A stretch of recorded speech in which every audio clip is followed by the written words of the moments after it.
Here's an article from Slate magazine.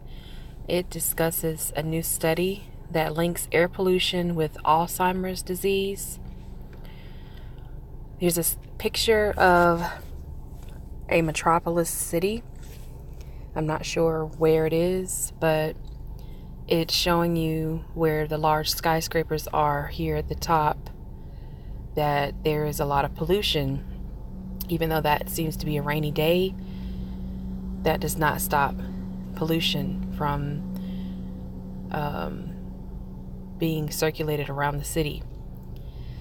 So EPA regulations have helped reduce the amount of pollutants we breathe. Guess who's threatening to undo them?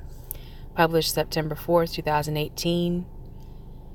The article starts to the list of human hazards associated with bad air, heart attacks, decreased lung function, asthma, and early death. We can add one more, Alzheimer's. I'll leave a link to this article in the description box. Of course, there is another article that links air pollution to diabetes. I did a video about that recently. I'll leave that in the description box as well. They go on to talk about researchers from Arizona State University found that increased incremental exposure to fine particle pollution over the course of a decade increases the chances of a dementia diagnosis by 1.3 percentage points. The pollutants they studied are known as PM 2.5 for their small size. So PM 2.5 means particle or microscopic particles less than 2.5 micrometers. So a micrometer is 1 times 10 to the negative 6 meters. So it's a millionth of a meter. Very hard to see. Out here in California, specifically Los Angeles, the air pollution is very bad. It's somewhat cloudy lately, I think because of a hurricane off the coast of the Gulf of Mexico. But that does not stop the wind from blowing. That does not stop the air pollution. So these fragments are thrown off by fields, factories, and fires. As you know, we've had a lot of fires out here, and that easily make their way to our lungs and correlate more closely with health effects than any other common pollutant. It's the second recent study to make the connection between cognition and pollution. So this is very important because there have not been many studies, as you can see, that have connected air pollution to behavior and brain function.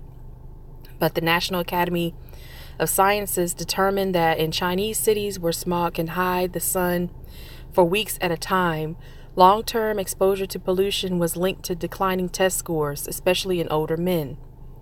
So they gave these men tests who had been exposed to pollution for a number of years, and their test scores were decreased compared to younger men who hadn't had much exposure to pollution in their lifetime. There's been little study of particle pollution and dementia, of which Alzheimer's, which affects more than 5 million Americans, is the most common form.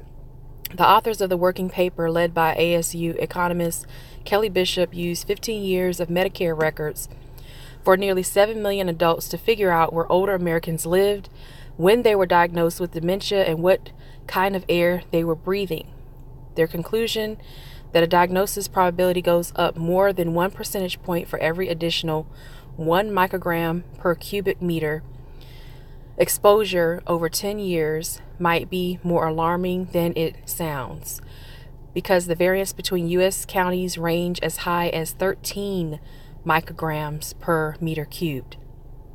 It's worth noting that both studies assessed the correlation of air pollution and cognition problems. It's unclear if the first causes the second or if some third factor is undergirding both. I think that it's a combination, because when you look at people's diet, people's lifestyles, activity levels, and the amount of health care they receive and the quality of health care they receive, all of these things could correlate. They say also fine particle levels have fallen consistently in the U.S. since the millennium, thanks in part to the EPA regulation and a long-term shift away from burning coal and heating oil. So that would be like kerosene. The average concentration in the U.S. now hovers around 9 micrograms per meter cubed. The WHO recommends staying below 10, a standard for clean air that fewer than 10% of people on Earth enjoy. So there's this pretty long article. I'm not going to go through the whole thing. I'll leave the link in the description. I just want to read the last paragraph here. They say to put it all together, and it means that the cleanup is significantly reducing the incidence of Alzheimer's. But again, these are economists we're talking about, so they put a number on the additional dementia-related savings from the EPA's action since 2000, 150 billion. They're talking about saving in terms of dementia, but they're not talking about saving in terms of diabetes, heart disease, stroke, asthma, lung cancer, reproductive issues that could be affecting you as well. So I'm sure that number is much higher, maybe in the trillions perhaps, but it's just another indication of how industrialization, commercialization, transportation, and a higher affinity to be outside quite often is also affecting your health, and could therefore in the future affect your ability, your mental capabilities. So you all let me know what you think in the comment section. I'm thinking a solution to this is to contact your local representatives. There is a link I received in the comment section from a previous hangout. Bridget Bonita put a link in there about finding out who represents you wherever you are. You just put in an address near you. You don't have to use your real address, maybe an address to a Walmart or some store or company that's near you, and you can find out who represents you right where you live, right where you are. Contacting them, writing letters, getting in contact with people who would make a change, who can start fining some of these corporations, who can start penalizing them for putting out a lot of these pollutants. We also have to remember Fukushima that occurred in 2011. A lot of the radioactive waste and radioactive particles that are in the air, they're still there. They're still affected when the sun shines and when you can see the sun and when you can't see the sun. So that means in the daytime, at night, when it's raining, snowing, when it's cloudy, it doesn't matter. Radioactive particles do not go away like blowing dust off a table.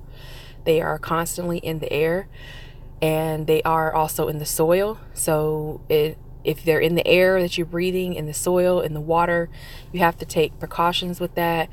And I'll leave it at that. You all let me know what you think in the comment section. Like, comment, share, subscribe, and I'll see you in the next video.